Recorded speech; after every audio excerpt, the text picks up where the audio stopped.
Trump ইসরায়েলকে গাজায় বোমা হামলা বন্ধ করার আহ্বান জানানোর পরও শনিবার গাজায় বেশ কয়েকটি বিস্ফোরণের ঘটনা ঘটে। এতে ঝরেছে তাজা প্রাণ। তাহলে কোন পথে থামবে এই সংঘাত? গাজা উপত্যকায় ইসরায়েলের হামলা পুরোপুরি বন্ধ হবে কিনা এবং সেখানে শান্তি ফিরবে কিনা এ নিয়ে রয়ে গেছে নানা প্রশ্ন।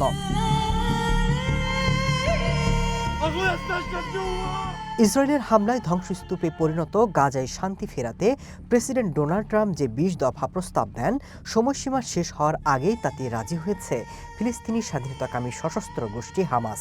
প্রস্তাবে সম্মত ইসরায়েলও, তবে বাস্তবতা বলছে ভিন্ন কথা। ট্রাম্পের ২০ দফা পরিকল্পনার অন্যতম একটি প্রস্তাব, অতি ধনী নেতৃস্থানীয় ইহুদিবাদী ব্যক্তিদের একটি দল গাজা পরিচালনার ভার নেবে, যেখানে সরাসরি যুক্ত থাকবেন ট্রাম্প। যদিও গাজার নিয়ন্ত্রণকারী গোষ্ঠী হামাস যে বিবৃতি প্রকাশ করেছে, সেখানে ট্রাম্পের ২০ দফা শান্তি পরিকল্পনায় পুরোপুরি সম্মতি জানানো হয়নি।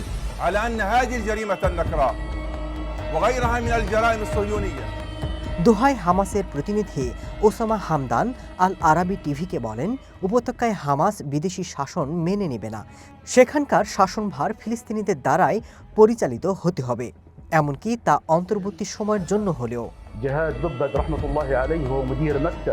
গাজাবাসী বলছে, ট্রাম্পের প্রস্তাবের প্রতি তাদের সমর্থন রয়েছে। তারা আশা করছে যাই হোক অন্তত মৃত্যুর হাত থেকে মুক্তি এনে দিতে পারে।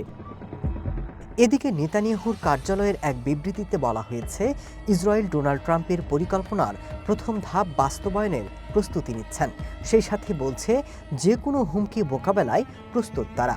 সব মিলিয়ে গাজা নিয়ে ট্রাম্প, হামাস এবং ইসরায়েলের অবস্থান এখনও অনেকটাই অস্পষ্ট।